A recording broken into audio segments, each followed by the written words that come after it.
Okay, we are live now. So, Mathews, this is your presentation. Okay, Mathews, floor is all yours now. All right. Thank you, everybody, for joining for this ceremony. Um Unfortunately, I think last time we had technical difficulties and I couldn't present. But however, I'm here today. I think it was very difficult for me because I wished I had listened to the presentation by the other volunteers. I think that would have been great, but still more. Anyway, I think it happens. Going to the first slide, I would want to give a brief background of Malawi. For those who don't know Malawi, Malawi is a landlocked country with about 19 to 20 million people. And as any African country, I think we've got similar problems to do with renewable energy, or to do with lighting, or to do with electricity or power, however you want to put it. But this has been a very big challenge for any African country. And just a brief history, we got our independence in 1964. I think we are one of the countries who got to independence. I think most of the countries, I think, they came after Malawi. However, we're still doing well in terms of uh, development, but not at the rate that everybody will expect. But I think with the young generation that we have in Malawi, if you look at the generation in Malawi, or you look at the population in Malawi, I think 56% of the people are young Malawians below the age of 20, which is very fantastic. So if all these people will start looking at the future and be able to invest in the future, I think we're looking at a brighter Malawi in the coming years. The economy is agro-based, and our main export is tobacco, which contributes to about 40% of our export. And our main staple food is maize, or food, or sima, other call it in other countries, but it's made of maize. That's our staple food. And we also have a poverty line, which is very extreme. Like you see that 70% of the population, they still live below the poverty line. This is very bad for development, but this is something that we would want to change. Moving to the next slide, we will see that the energy situation in Malawi is very bad. Only 10% of the population, are connected to the national grid. So you can imagine about 18 million or 17 point something million, they don't have electricity. These people, they need solutions. And I think we are here to bring those solutions. And if you see at our national grid, we only provide 662 megawatts compared to the demand of about 460. So we have got 100 megawatts, which is a deficit that it needs to be closed as a gap. So it is a very big gap looking at the economy of Malawi. And for us to do that, I think we need solutions or expertise from the renewable energy, because this is mostly hydro power. And I think looking at the rivers that we have, I think we almost exhausting all the power that we can generate, I think, in the few years that to come. But 84% of the total energy comes from is consumed by households.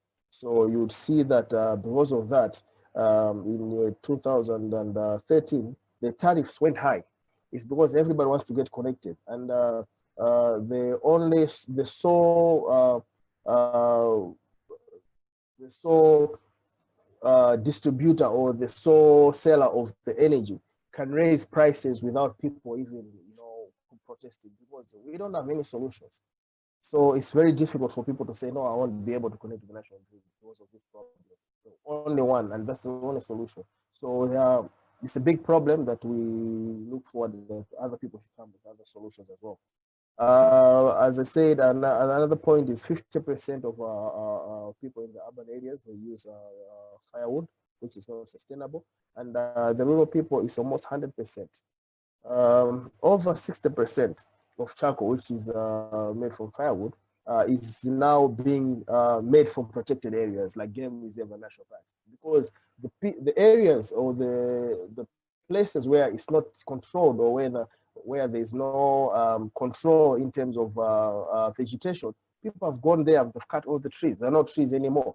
So it's a big problem that you see that people are now going into protected areas. You find that now government has put in military people to make sure that people should not go in those areas, but people are still going because there are no any good solutions in terms of energy.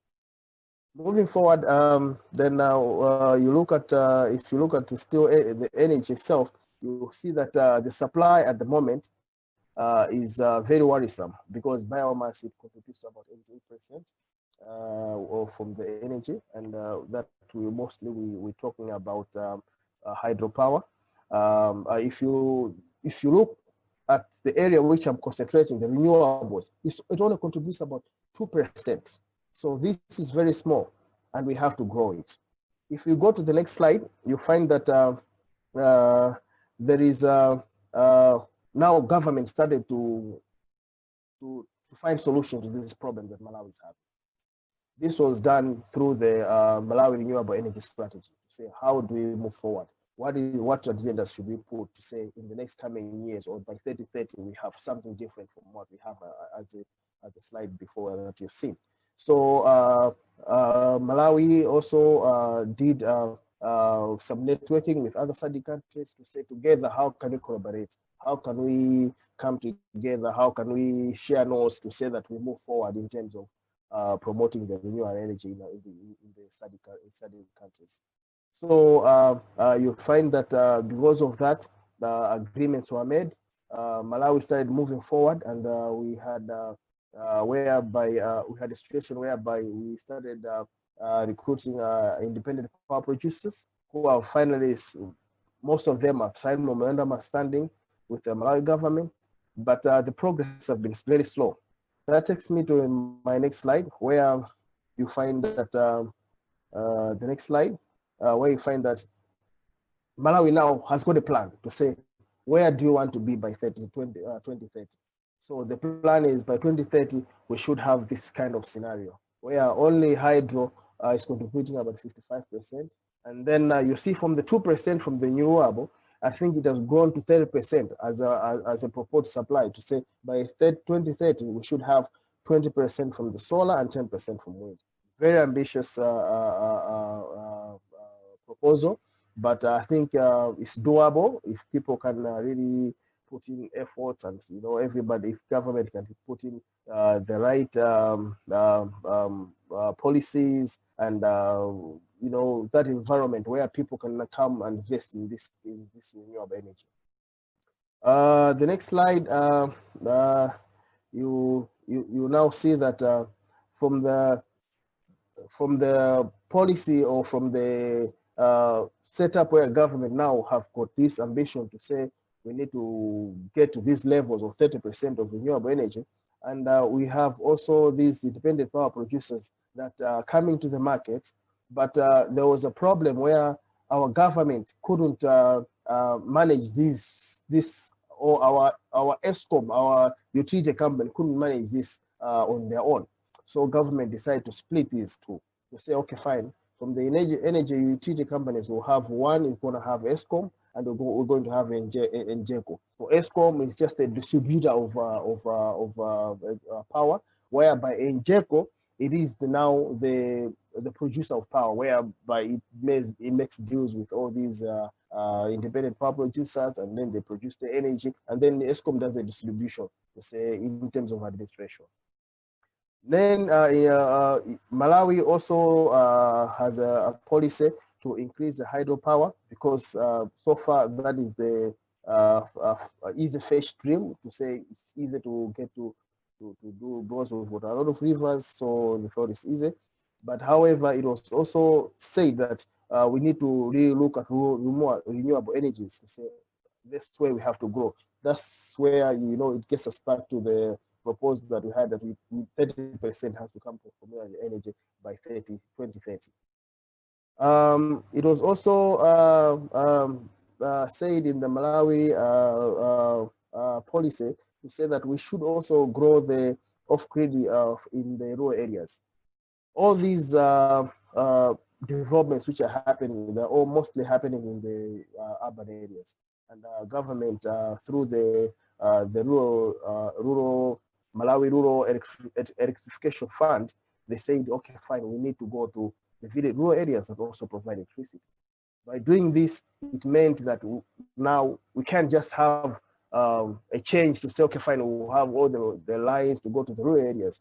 That's where renewable energy comes in to say these people now they need power, but renewable energy is the solution because now we're looking at off-grid electrification for these rural areas. Moving to the next slide, I just wanted to give you a picture of when I was talking. I think the 4th slide before I was talking about the setup in Malawi to say about over 40 independent power producers signed memorandum with Malawi government, and there were some challenges. Out of this 40, you find that if you see, I think as we move forward, you see that very few have started work, or some of them that started to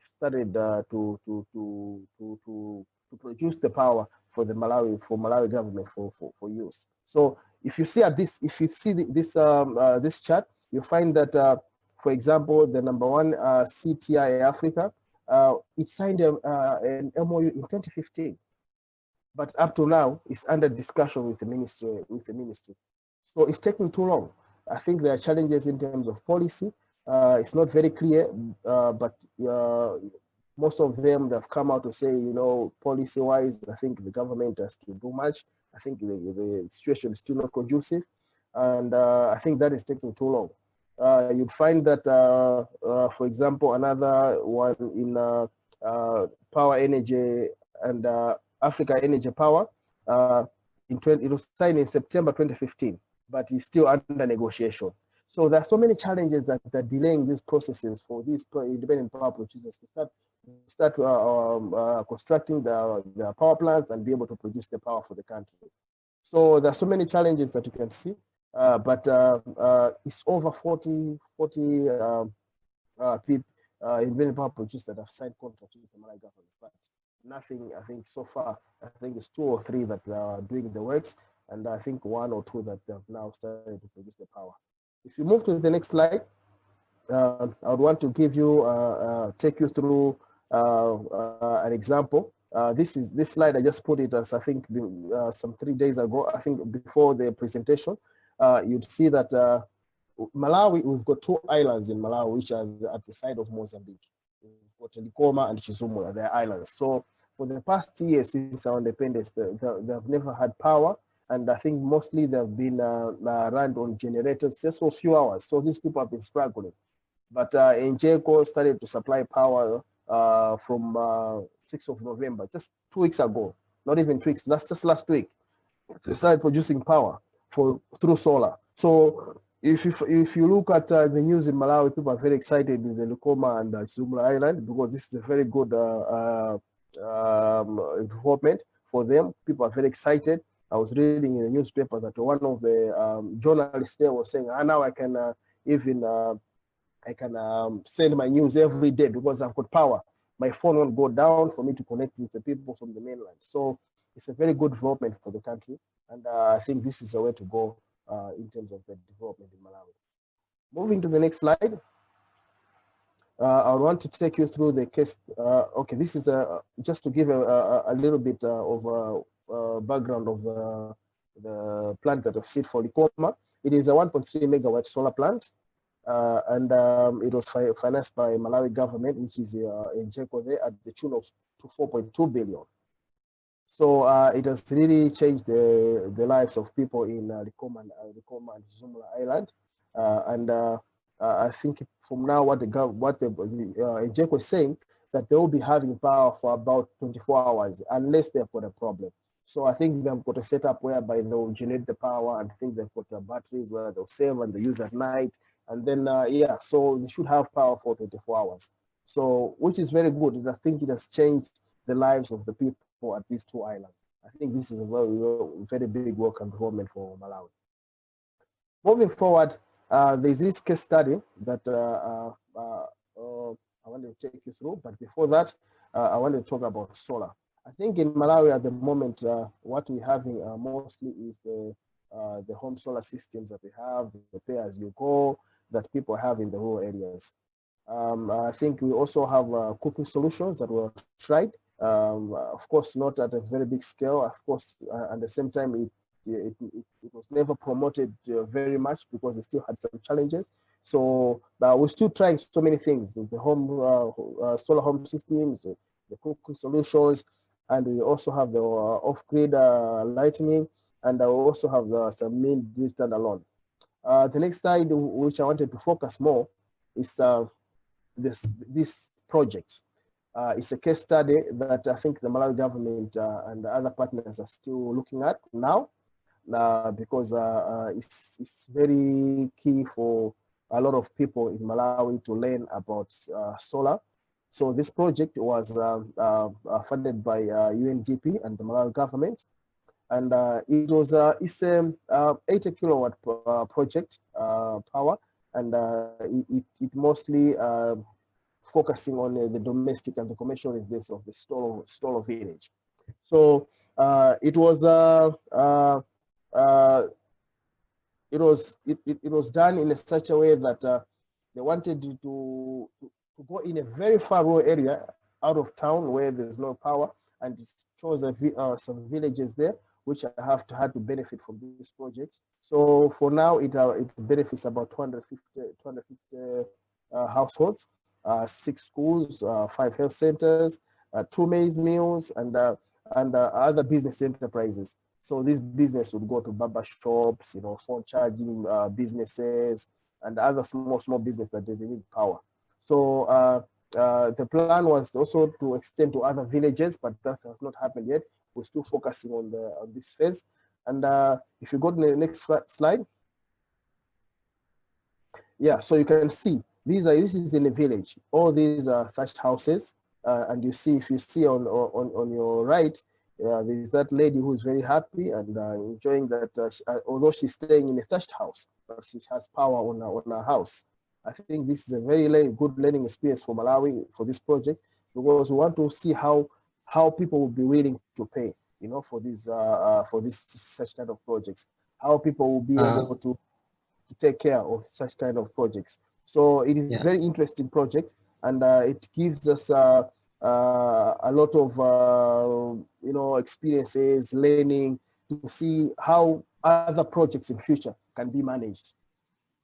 Next. Mathews, sorry to interrupt. Just a kind reminder that you have 5 minutes left. Okay, fine. Okay, yeah, please try to conclude. I'm really sorry about this. Yeah. I'll conclude. No, it's fine. Thank you. Next slide, please. Yeah, so the benefits of the project from Sitolo, I think it was improved healthcare from the people around there, increased educational standards. I think the pass rate went up because people had time to study, and you also had you see job creation and business boom. People started to do small businesses, and also people employing each other. So you go to the next slide. Yeah, the other that was solar, and the other issue I want to talk about is I think wind. I think the Malawi government had a project where they wanted to assess the wind energy in Malawi. So there was a wind resource mapping assessment which was done, and I think in the 4 districts which it was done, it was discovered that we can generate from those 4 districts, we can generate 120 megawatts because there's enough evidence that the wind is strong enough. And it was also discovered that in the lake shore areas, we've got Lake Malawi and the lake shore areas. I think there's also believed that they possess abundant wind supply, which can also help us to go into wind energy. Next. Yeah, so this is just a picture showing us the shores of Malawi, and from most of the districts within the lake shore, it shows that I think there's enough energy or winds for this, but it's yet to be proven. I think in the second phase. Next. Yeah, so these are some of the companies which are interested in the wind sector in Malawi. I think if you see that they're still preparing for investment, and the other one, I think they signed the agreement, and I think they're still yet to agree on the PPA. So yeah, so I think there's also something which is happening in terms of the wind in Malawi. Next. Yeah, so these are some of the challenges that I think we're facing in terms of the renewable energy. Now here, my focus is on the wind and the solar. I think one is the capital investment. I think the two is the linkage of the national policies and strategies. You find that we've got a very good strategies, but the strategies, they don't complement the policies that we have. So some policies need to be changed. And also you find that what are the models that we can put in terms of renewable energy or some off-grid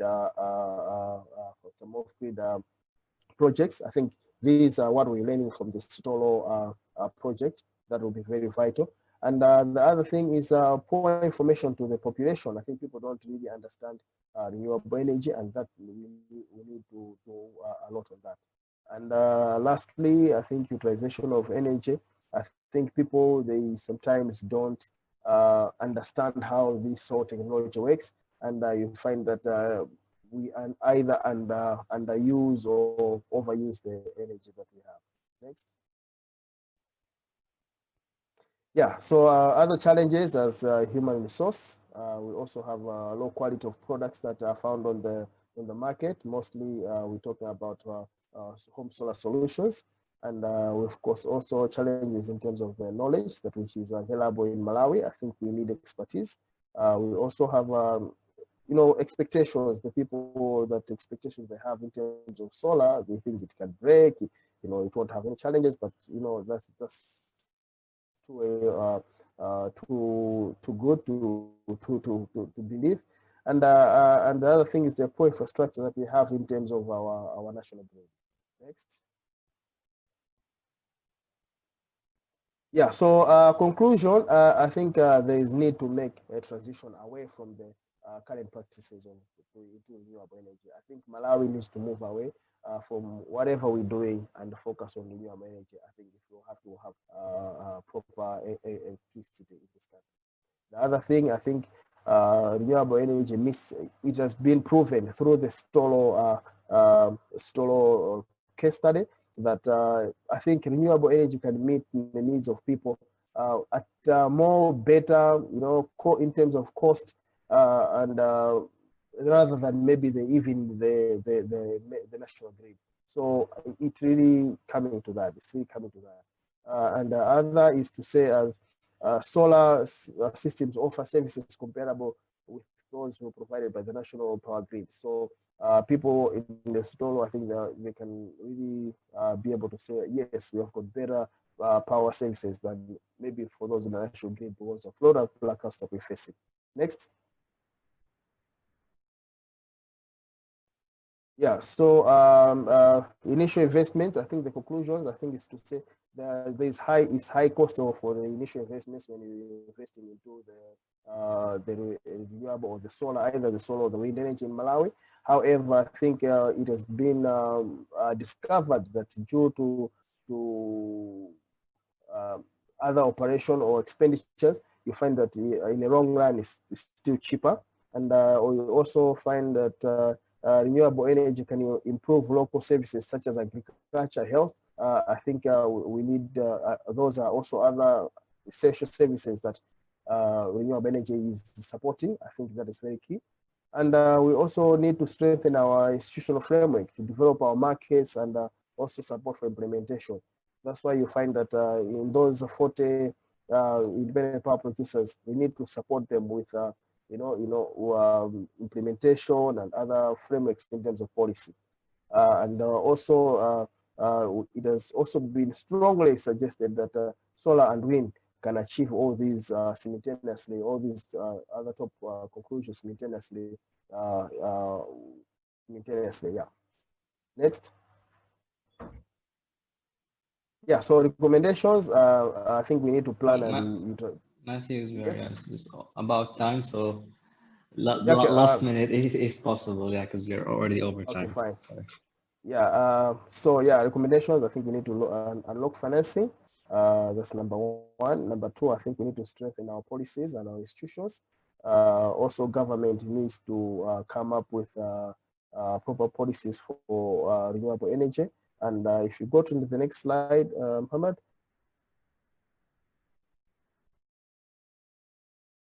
Yeah, I think I had too much, but yeah. So I think my experiences, just to conclude, my experiences with my instructor, I think was very good. He was somebody who really taught by examples, and he was very relevant in terms of his teachings. He inspired me, he encouraged me, and challenged me to work hard and be focused. I would say, I think instructor